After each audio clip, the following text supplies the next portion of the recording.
All right, next up we have Dr. Kanthi talking about pharmacotherapy and preventing and treating thromboembolic disease and active malignancy. What does the evidence say? Great, thank you very much, Dr. Matthews. I've been depressed for the last several days when I saw the schedule and I realized that Dr. Rook is speaking before me.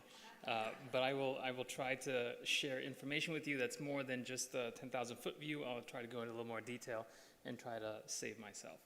So thank you to the organizers of VEINS for inviting me to present. I'm honored to be here to speak with you about pharmacotherapy in thromboembolic disease for patients with cancer. These are my disclosures and collaborators, including Dr. Sharma. So Dr. Armand Trousseau, I think you're all familiar with the Trousseau sign, has this quote in which he says he's always been struck with the frequency with which patients with cancer are affected by painful edema of their extremities. And so in the 1860s, he was the first to describe cancer-associated thrombosis. He didn't call it Trousseau syndrome, but we like eponyms, and so that's what it's called. Unfortunately, he found the sign in himself and then was diagnosed with gastric cancer.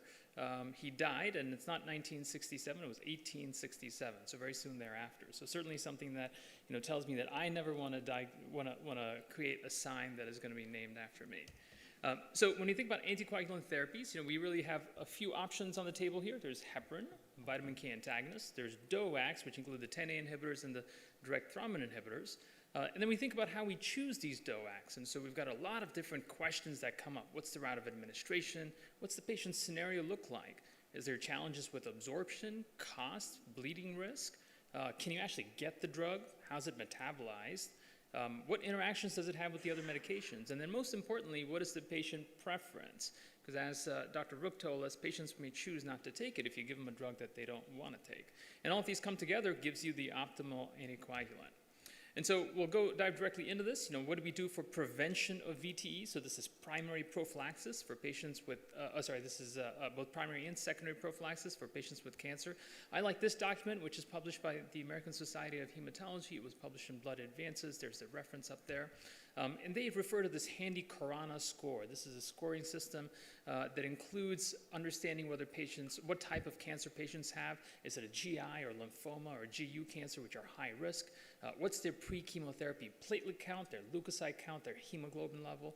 And then what's their BMI? Are they over 35 or not?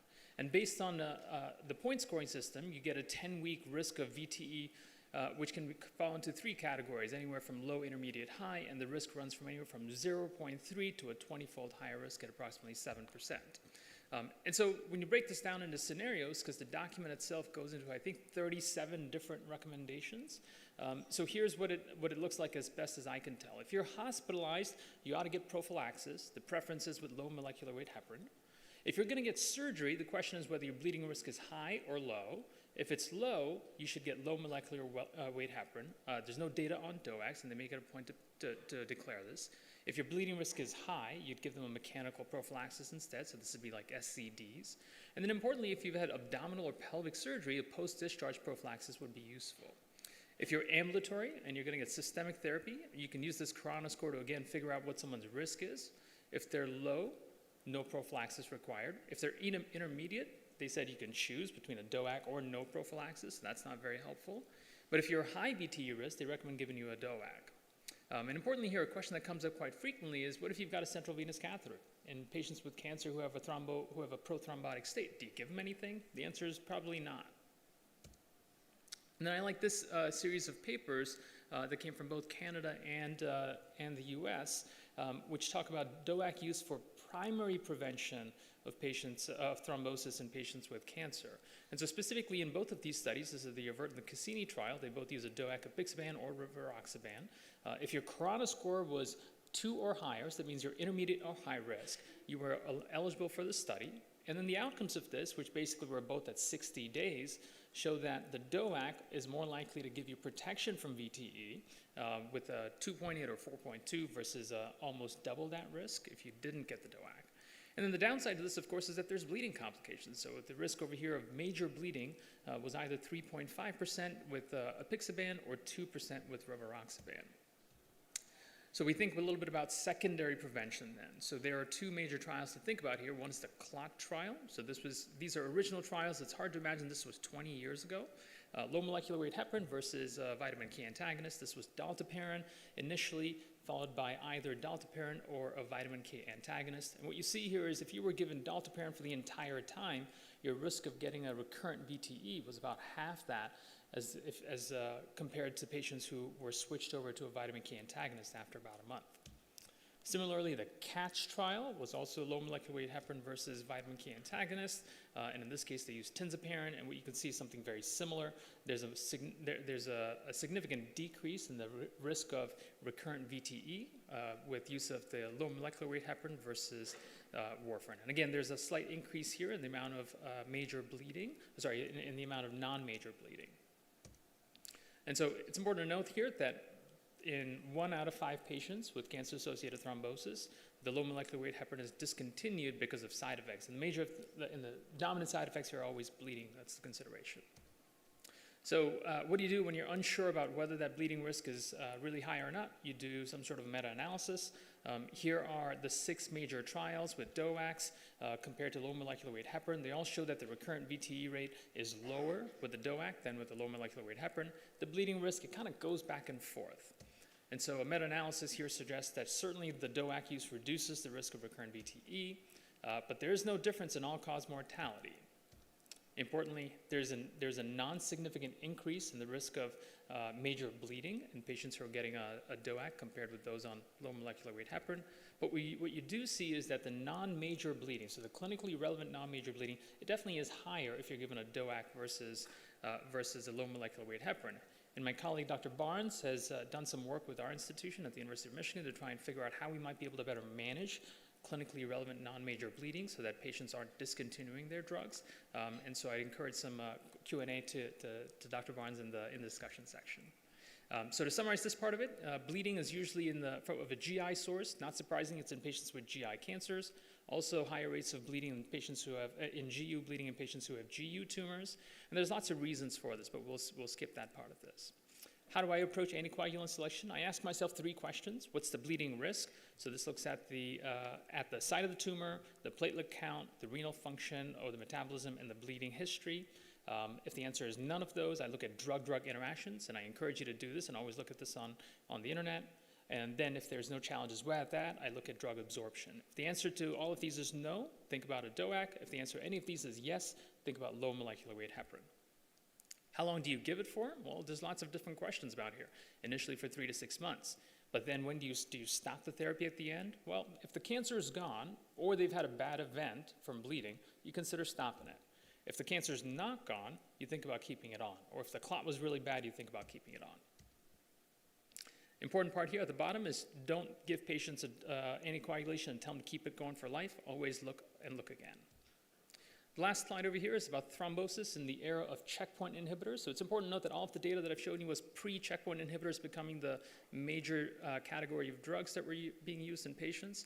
And this nice study from Dr. Sihan Ai's group at the University of Vienna suggests that this is a retrospective analysis of data at their hospital, suggests that patients who get checkpoint inhibitor therapy do have a lot more inflammation, and there's a long-standing hypothesis that inflammation begets clotting, and that makes a lot of sense. And in this case, you can see that there's some degree of a venous thromboembolic event in about 13% of patients who are getting checkpoint inhibitors, arterial clots in almost 2% of these patients, and so it's something to pay attention to. So thrombosis is the leading cause of morbidity and mortality after cancer in patients with cancer. Think about DOACs for treatment of cancer-associated thrombosis. In some patients, you keep it going for a lot longer. DOACs can be used for primary prevention in patients who are intermediate to high risk. Stay tuned for more information about checkpoint inhibitors that's coming. And then most importantly, shared decision-making is important, along with individualized care plans. I'll stop here. Thank you.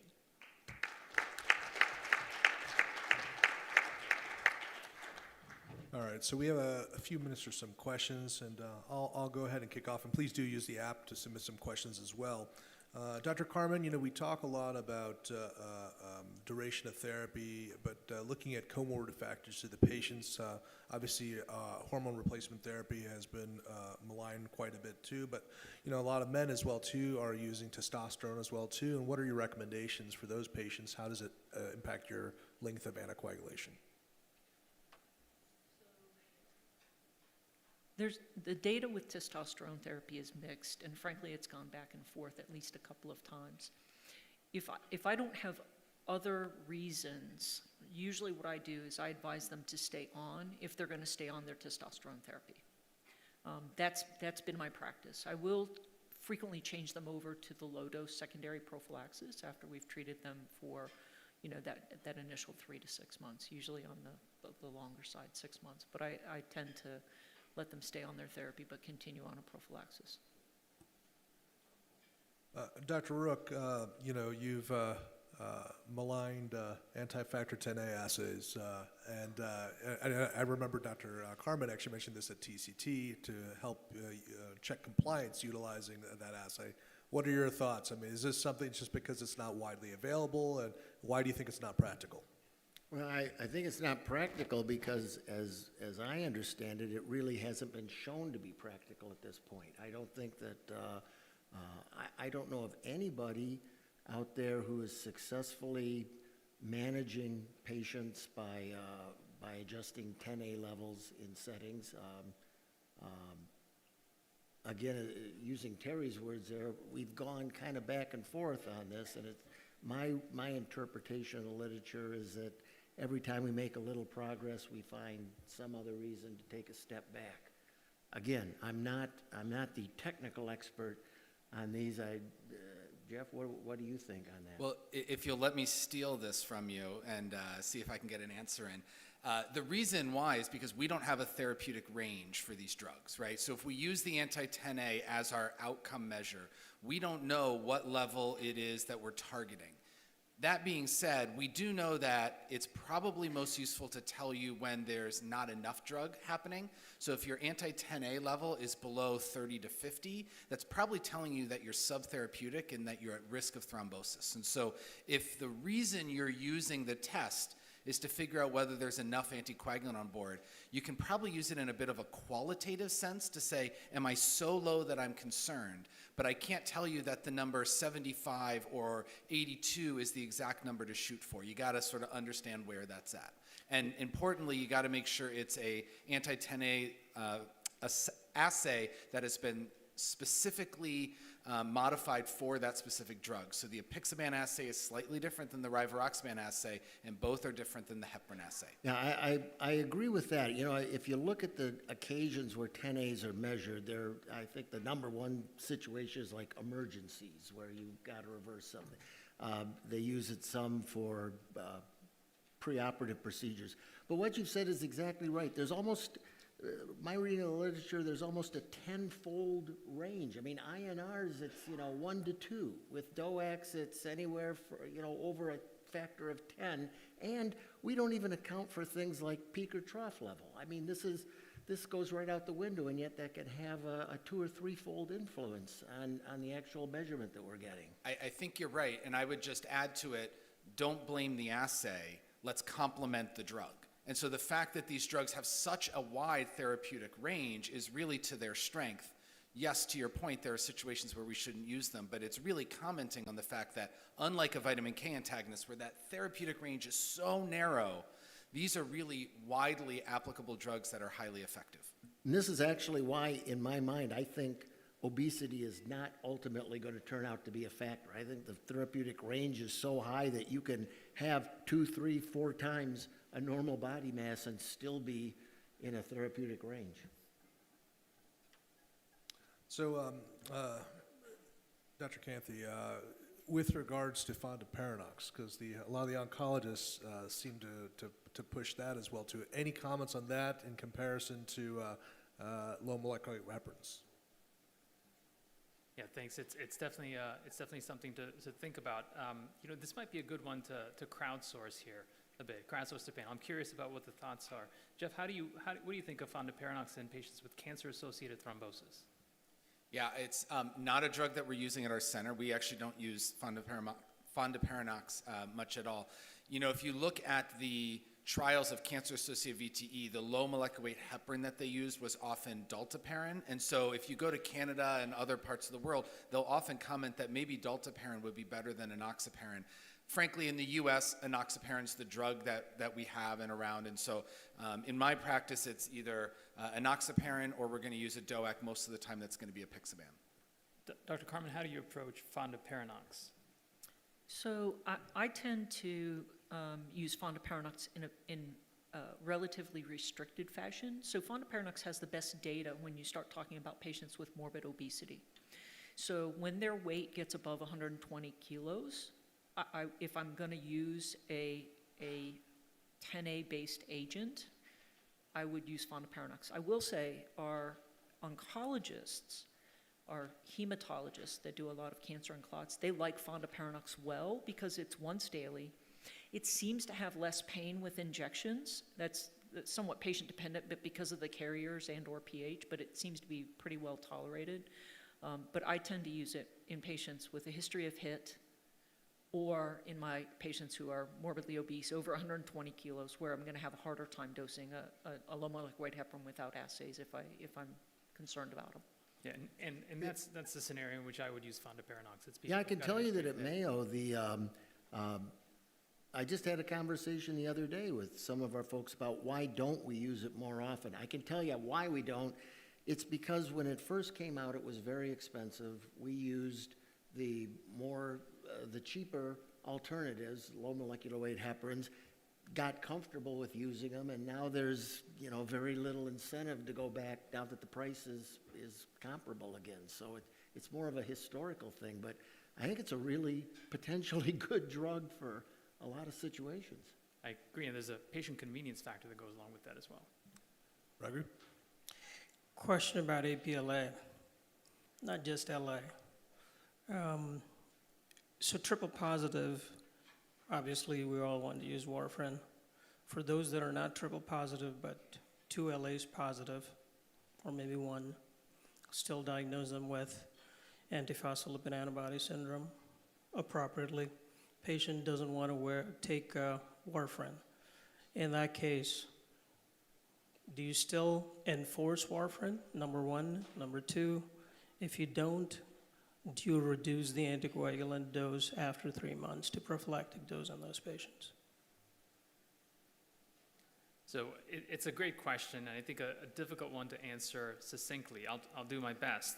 There's a recent document from EULAR, which is the European Rheumatology Group, who've tried to put out a consensus statement on how to treat patients with antiphospholipid syndrome.